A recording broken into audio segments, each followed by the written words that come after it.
ama sa in ve na YouTube channel atangin na kalo lom vek chewa hei voini a chuan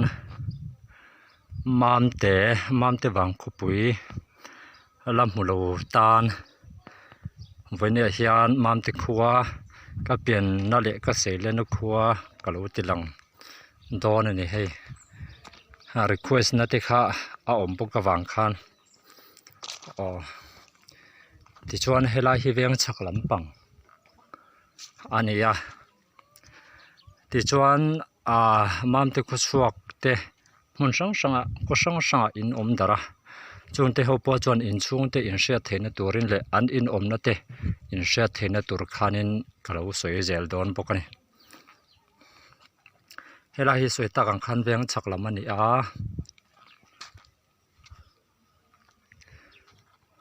ti chuan helai in hi pumuan sanga in ani ala mulo tan in chung le khat te poina in lo hriat theinan hei hi pumuan sanga in ani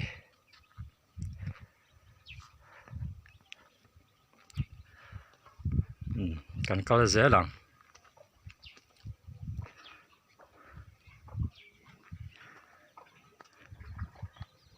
ti chuan helai hian upa vingun thuama in a om boka hei hi chung le khat te pawh khan hin lo hre leh dawn nia ti chuan helai hian tengki a awma tah hian tui hi a tha em a hei a hna te hi chuan helai chakami hi pulal hne zawa in ani hei di in om hi ti chuan tah hian reservoir a awma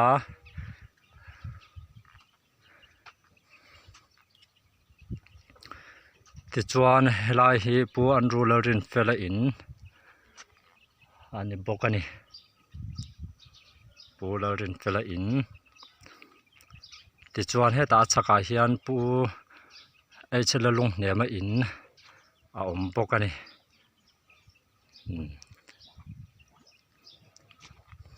kan chho zel don ani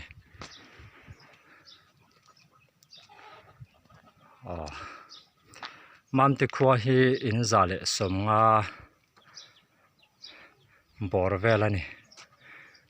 ti chuan helai hi pu lo ruat fela in ani boka hei a hmun hma hi a nuam min a fai tha khawp mai hei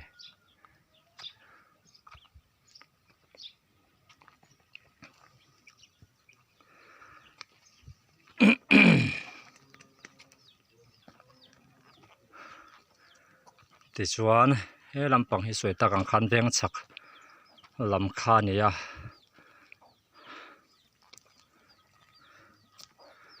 ti chuan he lai hian pulal tran puya te in a om boka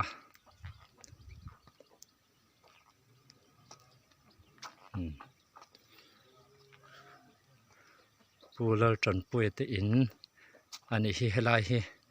chung le khat ten in lo tlo du takin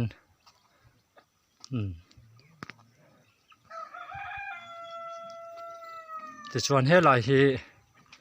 tun hma BCM biakin omna din na kha nia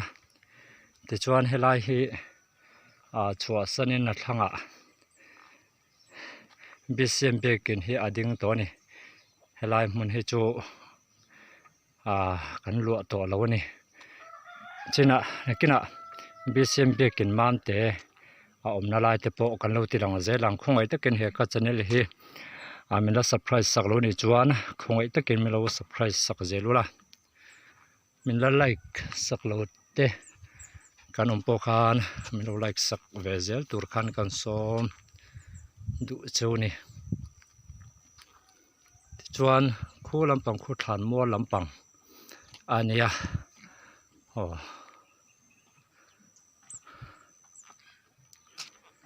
ti chuan heta hin reservoir rom le boka hei mun nia in nei te nom bokani ti chuan helaya in mal taka om hi pu f zamana in ania ti chon helai muna te po hianin in te po thina tun hma chuan helai hian in ala treu maya ma se thlang lampanga engemaw hawangin anin son thlalhawma tuna chuan hei bisikut zamna na te an lo siam to ni hi helai hmun hi ti chuan helai hian tower jio tower a awma hei sang tha khawp mai helai hmun hi jio tower awmna ania jio sim hmang tana pawh chak tha khawp mai hei ti chuan voini chu tawngtai tlang lampanga kan kal phut dawn ani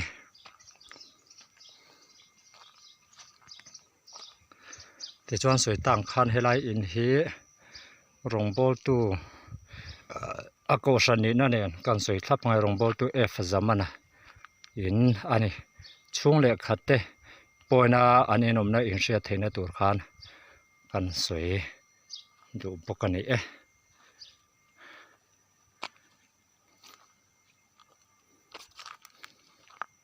helai hmun hi tawngtai na tlang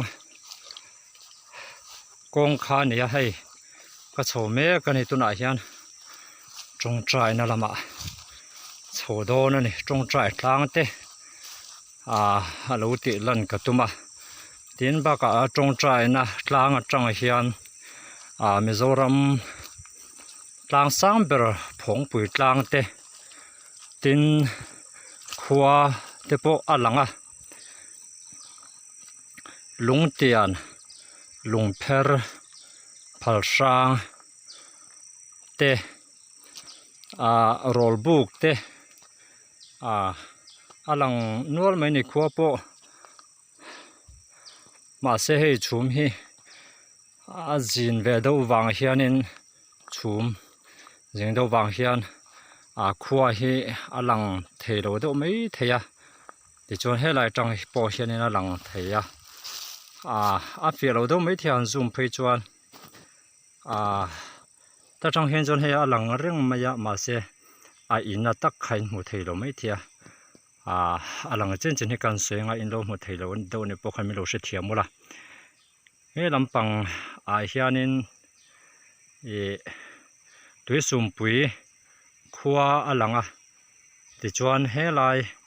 ramngaw laiah hianin phalsang te siachangkawn lungpher te helai tang pawh hin a lang thei ni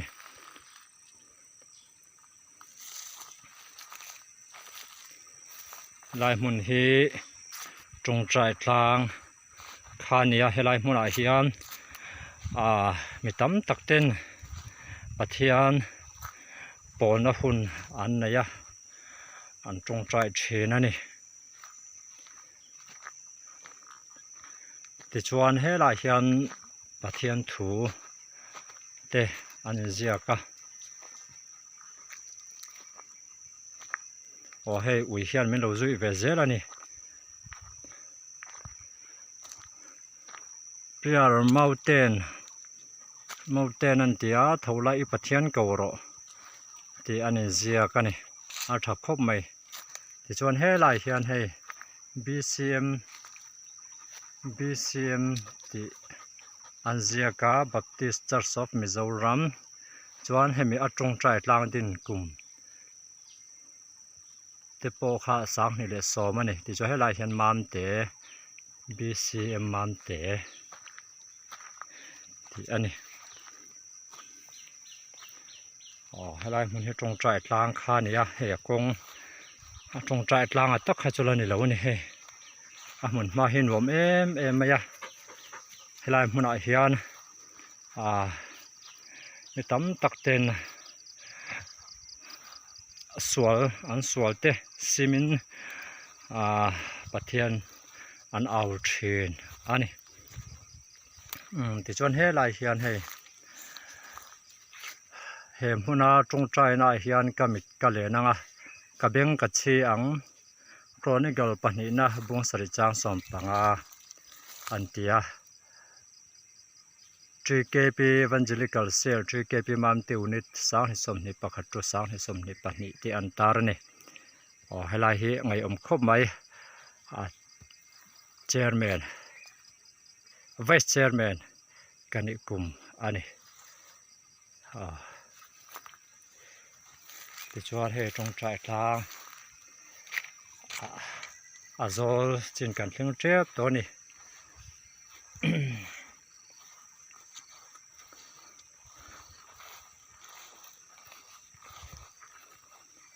amun ma hi arim em maya tlo tu po an tam khuala tanga local te po hian tong trai tlang a hi an tlo thina tong trai na hun te an mang thina lai hmuna hian mi tam takin pian tharna te an lo chang to thina ni helai hmuna hi an nuam khop mai he bul vel shim shim po hi helai a hian thing te kan phuna ta helai vela po hian mun ma hi rem em mai ni azol chin kan thling trep tua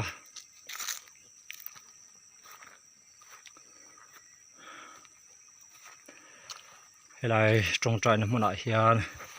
pathian kan ko thin ani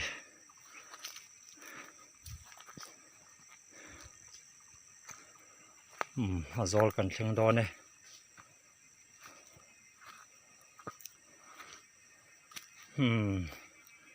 tong trai na hmun kan thling ta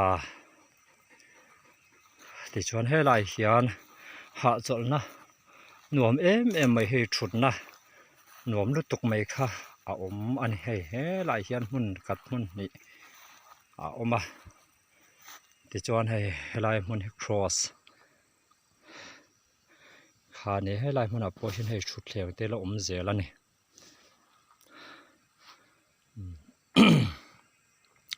cross hi yang wanga ding rut nge ni ngai tu tham fe ani tam takin kan hre thiam lo mai them ase he cross a hian lali suwa krista kha khen be in oma katana thi na hmun kha ani an khen be na hmun kha ni ti cross hian a intira he cross a hian inun na kha chan chho ini sual lakata kha lali suwa krista thi senin tlan ini ti kha he cross hian a intira ni avaru puyam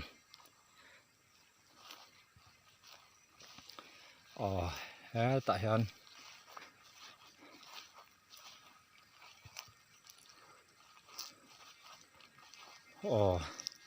helai hian chim tui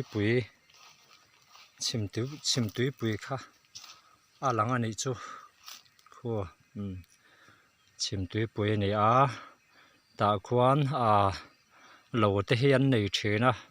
kan khua tang po hian an nei hla thei em mai ni an te ma em mai bok ani ti chuan helai vela po hian ka camera hi fia vak lova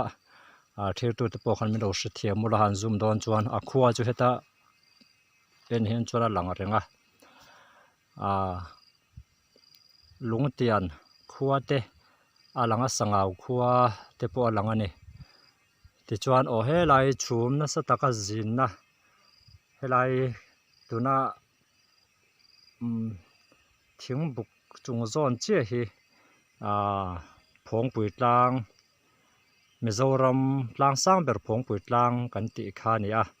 tuna hian hei chhum a zing do wangin atlang sang lai te hi alang chiang lowa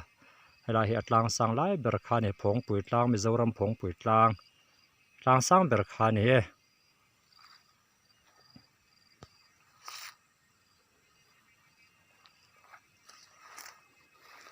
ti chuan helai hi tong trai in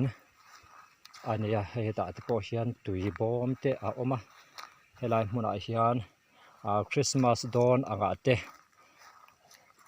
po hian BKCP ten trong trai na hun aria ken anei thina kar khat vel anei thina ni trong trai na mun ai hian ti chuan he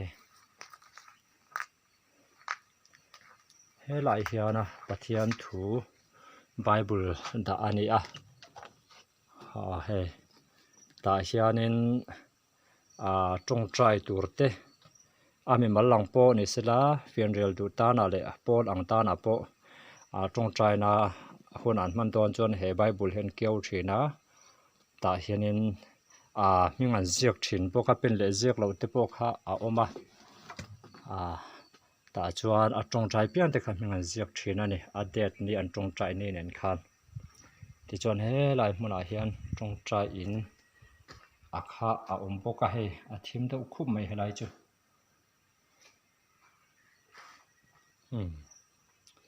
mun ma hi avan rem te lul em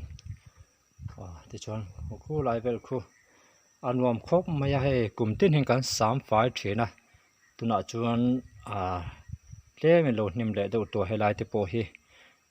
ko san hatlang tho ti huna te po kan sam le don ani lai trong trai na mun trong trai na tlang kha nia azol nuam khop mai lai mun hi tuna hian trong trai na muna han kal ta ka chuan pathian ma trong trai na ti kha hei ka nei do na funeral trong trai te hi mi tam tak hian kan thei to lawa trong trai hi har sa kan ti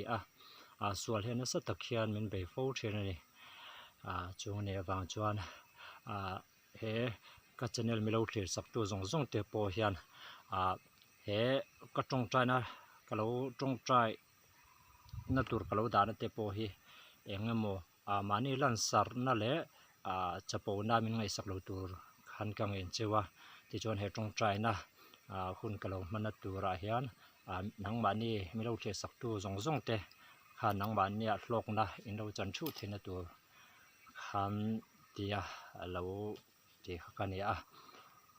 trong trai na hun te kan manga ti chuan helai pathian thu thiang lim te kan chiar dor ani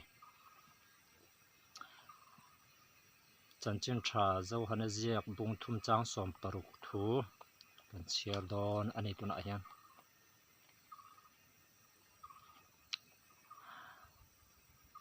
pathian in khovel a hmangai em chu ti chuan a fa pamal nei chuna pe ama chu tu po a ringa piang an bor lawa chatuana nunna an nei zok nam khovel thiam lo chantir turin pathian in afa khovel atir lo khovel ama awanga an dam theina turin atir ani zoke ti hi aro pui khop mai pathian hian min hmangai em fa pamal nei chun Isua Krista kha min pe ni chu bang chuan he thui ka du em min hne thina ni lalpana tu thiang hlim kan tiri takte kan zatan mi lo the sak tu zong zong te tan mal mi som sak thur ase amen odi kan trong trai na hun kan nei don ani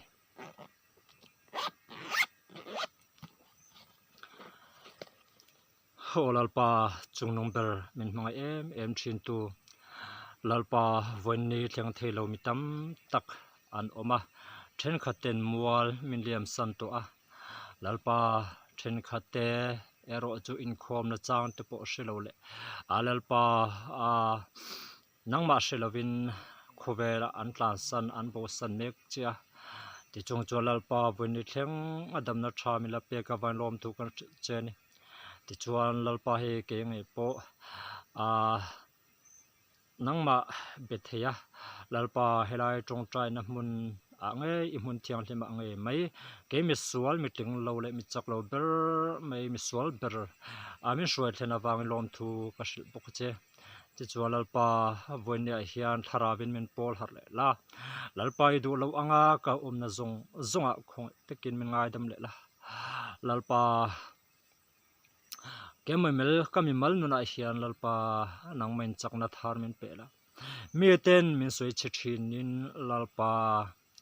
min nui zat fo thin ma se khovel mi te chuan lalpa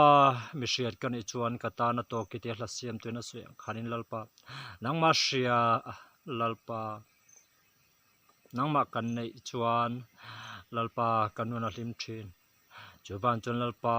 mizoram chung anga pon isla lalpa buana le har san kong sang an tok me kan chung te po chu lalpa tharawin hruain ompuila ti chu lalpa manipur lama buana tok me te po tharawa i hruaya damna tha i pek zel ten turen tang kan tung trai sake kan hun hi ero puinan mangai tu lalpa so mingni kut thiang hima kalowin hlane nate kanai zo to nu in a khu chung lam mam te khu chung lampang panin ke chuk me kani ti chuan he la ya hian hei thu ani ziaka kan chiar le i tong trai na thu te chu hriat reng turin pathia hna a chhota a mena van ro puye tuna ka tong trai na kha kanin anga pathian nena kadil te ka thlen zong te kha hriat reng turin pathian hna a chhota ni chu aro pui hle mai vi khatikan chian non lenge i tong trai na thu te chu hriat reng turin pathian hna a chhota tuna ka tong trai na thu te kha hriat reng turin pathian hna a chho thleng ta ni alom lut to ke avan ro pui te lul helai hi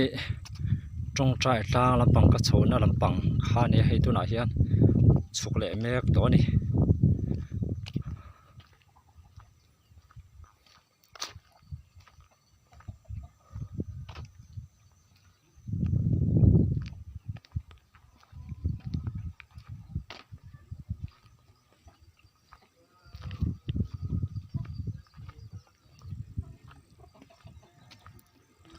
kan chuk le meka tuna hian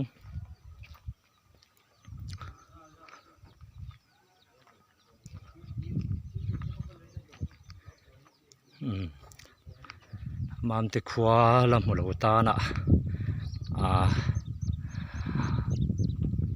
Lunglei district ka omani mam te khua hi Lunglei district ka oma tuna hian in zale somnga borvel kan omani in za somnga borvel tuna hian kan om bokani helai hi puan ru lorin fela in khani kan ti to kha ti chuan kan la thla zel nga khu ta khwanin ka thian pa tia om me kani hei tuna hian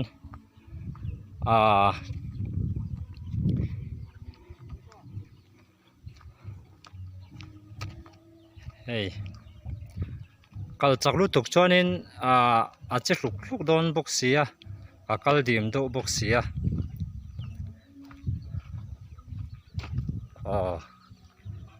chhum a zing do hei ru asur turang hian a omani sur lo tura nga yang ti chuan he lai mi hi pupian ruala in ania mam te kho chuak te khan anin omna te khan shelo mai thia pupian ruala in ani ti chuan he lai hian puro pat lalrem tluang in hei ti in hi ni a ti chuan he lai hian he mi chak zawk hi pu chan hima in ani ti chuan he lai hi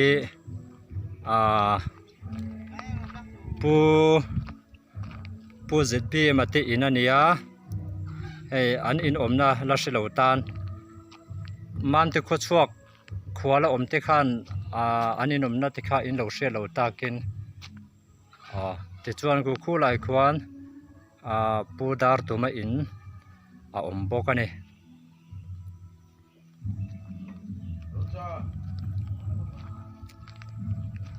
helai hian pu enga in kha a om bawk ani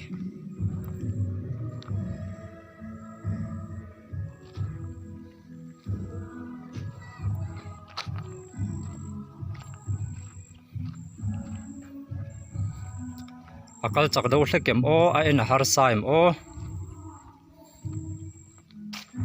tichuan helai hi purin muana in ani tichuan helai hi pastor quarter ania Baptist Church of Mizoram Thingfal Pastor Bial Pastor Quarters mamte tinia tuna hian pro pastor walal thansanga tinupa in helai hian min la op me kani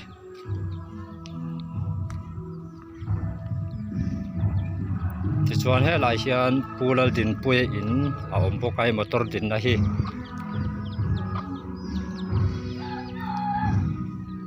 helai hi BCM biakin ani hei tuna hian anin khom an bang don to an ban hla an zai mek ani hei motor te po ding ani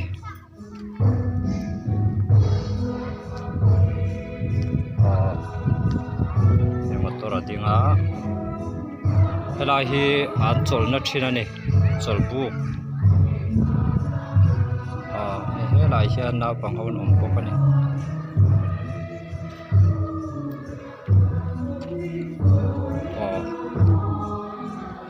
Mizoram Baptist biakin ani bawk ani chu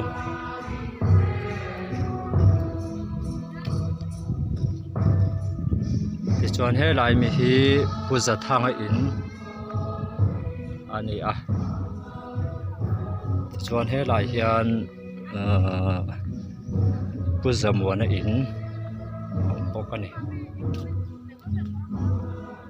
tichuan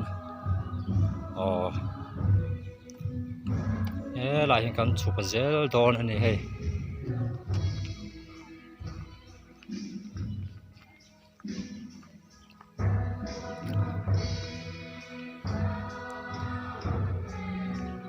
tinge in khom ve lo ti pu kha zona om thei nia keima hi kadam thalawa kadam that lo awangin kan khoma ma se kan khom line kana zual do wang ka chuak ani ti chuan helai in hi puzo buai in ani mam te khuwa kan khu chuak te khan ani nom nen ria lo ta khan tini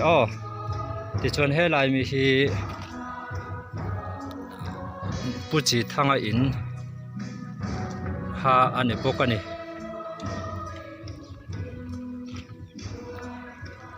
mam te khuwa kha min lo request nang khan tuna hian hei kalo ti ro ting theya kalom khop mai ti chuan hei helai in hi muan zawa tlangwal muan zawa in ani hei motor te po ading ani helai hian chuan hei ta hin tengki a om bawk a tichuan helai hi pu ro ching zuala in ani tuna hian hei ami hring te pon tam lo khom mai te te po soi tang khan in khom kha ani an la bang lowa hei hi pu nun zira in ani hei andor tichuan helai hianin puzan na in oma helai mi hi pu mang era in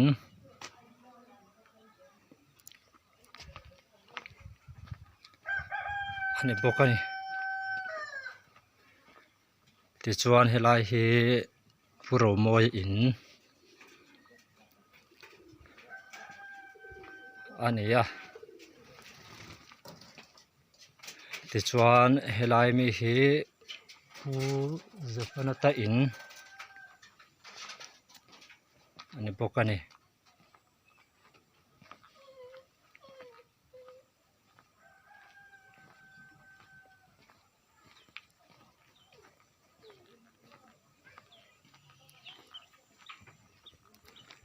helai munai hian helai in hi puzakop lal huap zawa in ania helai in hi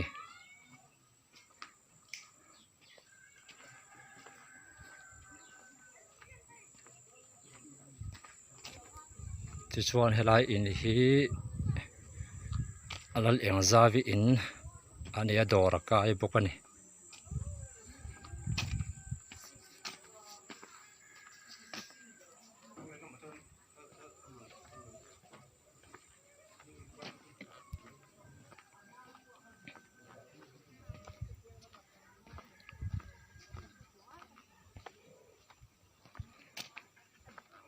hei in na zela lai mi hi purin thanga in ani poka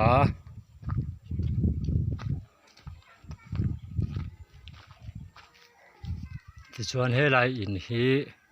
pula lun nun nema in ani boka ni tichuan he helai in hi puite in ania tichuan he lai mi hi puthan sama in ani boka ni tichuan seta han hei ka han kal chaklu tu khian chuanin en kha ashom mai theya ashom ka lau ve do box sia helai in hei zun in te oma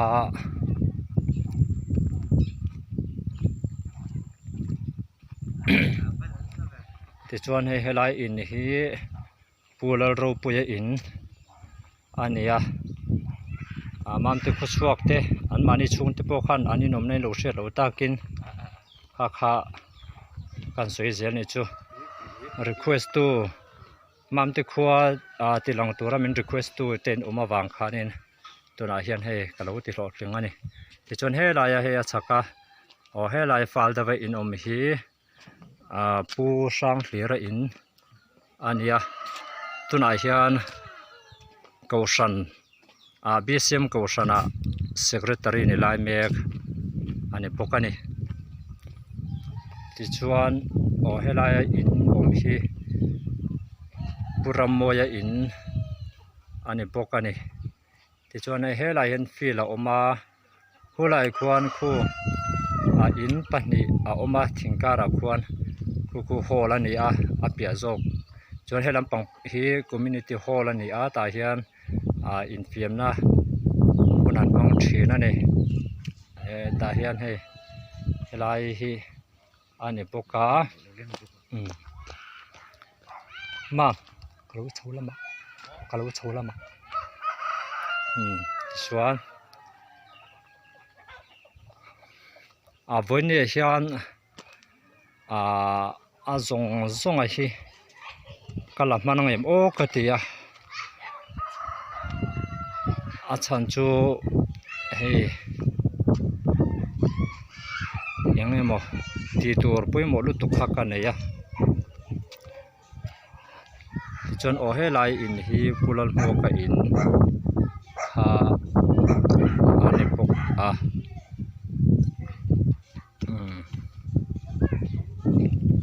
chuan he lai ya in chong ang reng to om hi he mi hi zeke chanchin moya pu zeke chanchin moi in ani bokani fil bulan oma chung le khatte ina indo hria thena tur khan fil bula an omani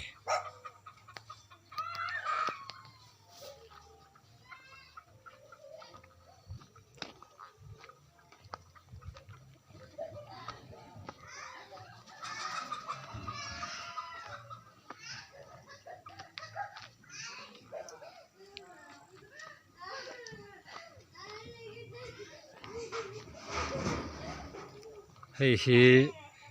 puro hlu zuala in ani achunga hiran lua tichuan helai in hi pumoi zuala in ania a hnuaiah hian ka paten an lua ve bawk ani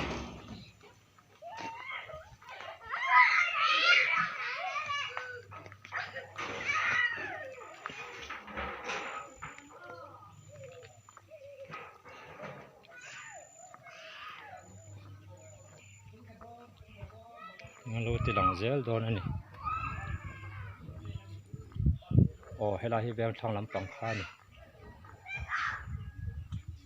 ti chuan helai hi putlan lian a in ani bok ani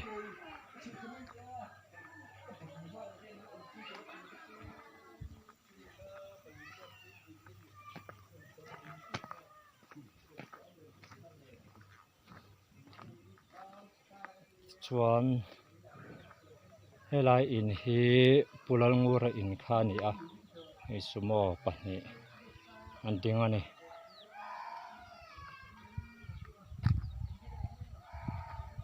chuan hetah hian tengki a awm bawk a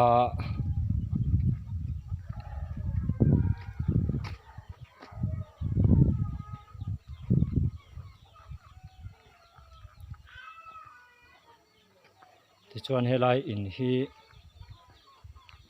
pulal lawta in ani bawk ani hei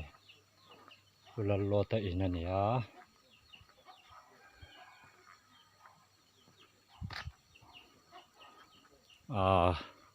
a lang lo lampang ate pawh khian in hi alo awm ve nuala mi a leh lampang a liam chene khi chu annex leh lo ti lan leh kan tumanga hemi achak lampang ate pawh ke venglai te pawh kha lalak turani wang khan kan chhole ri phut dona tichuan annexa he lampang hi kan lo le dona ni helai hi venglai phei kha ni helai hi pulan zawa in ania tichuan helai hi na motor te dinga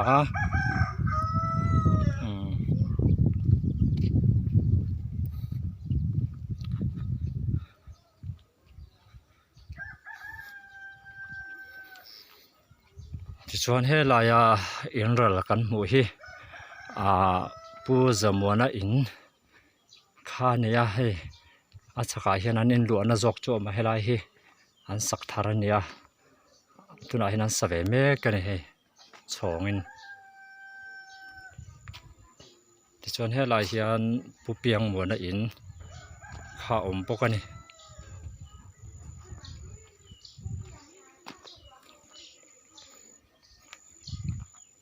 tichuan helai hian pusai hranga in kha awm bawk a tichuan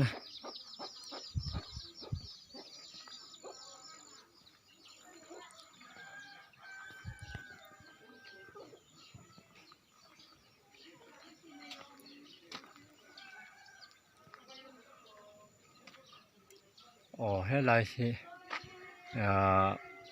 BCM biakin kha ani hemi kara lo lang det khi tichuan helai hian in hmun ania puza thanga in hmun tur kha ani bawk ani hei JCB an laia hian hei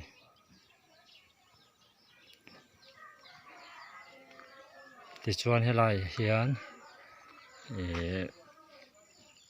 pulden kema in kha awm bawk ani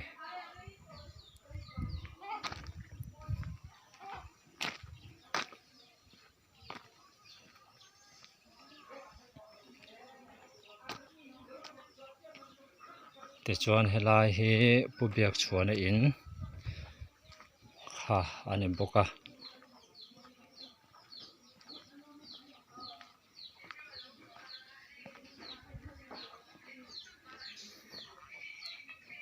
tichuan helai in chhawng hi puchan khuma in kha ani leh bawk ani hei tihna kara hian step awm chhawa khemi step khian BCM biakin a kha Baptist biakin kha a pawh ani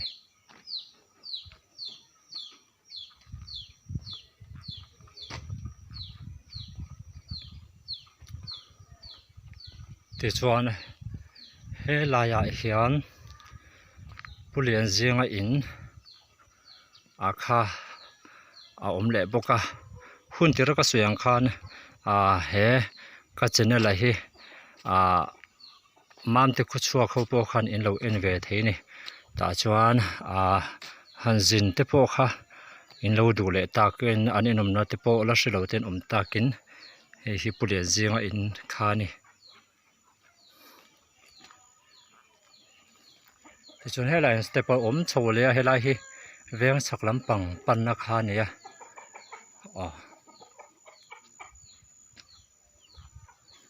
tichuan helai in hi pu manuela in ani helai mi hi pu sang hlaya te in kha ni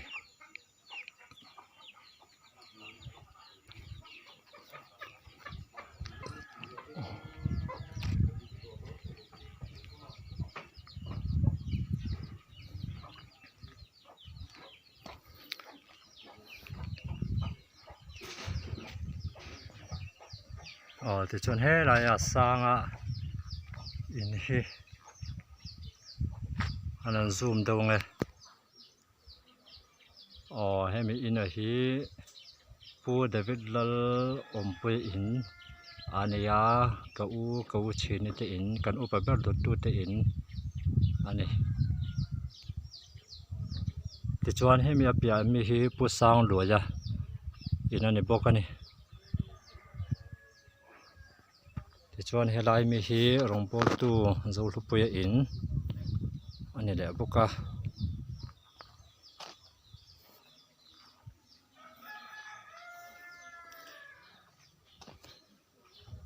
tichuan helai mi hi puram zawa in ani bokani chuan helai in hi purem sanga in ani bokani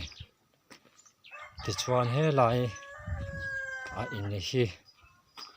pular thlenga in kha ani bokani chu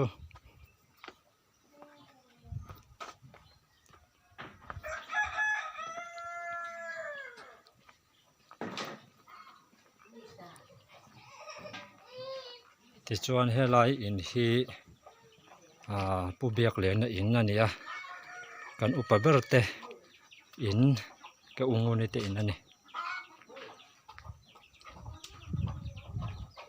tichuan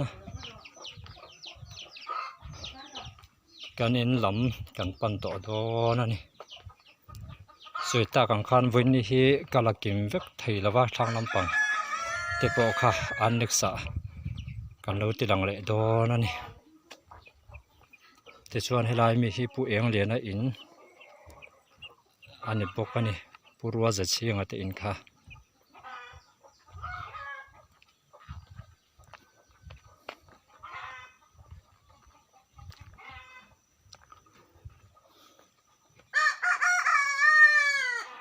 tichuan helai mi hi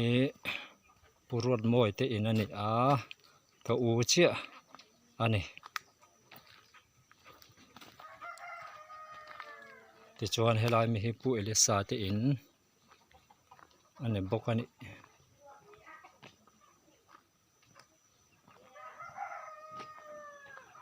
tichuan helai hi kan in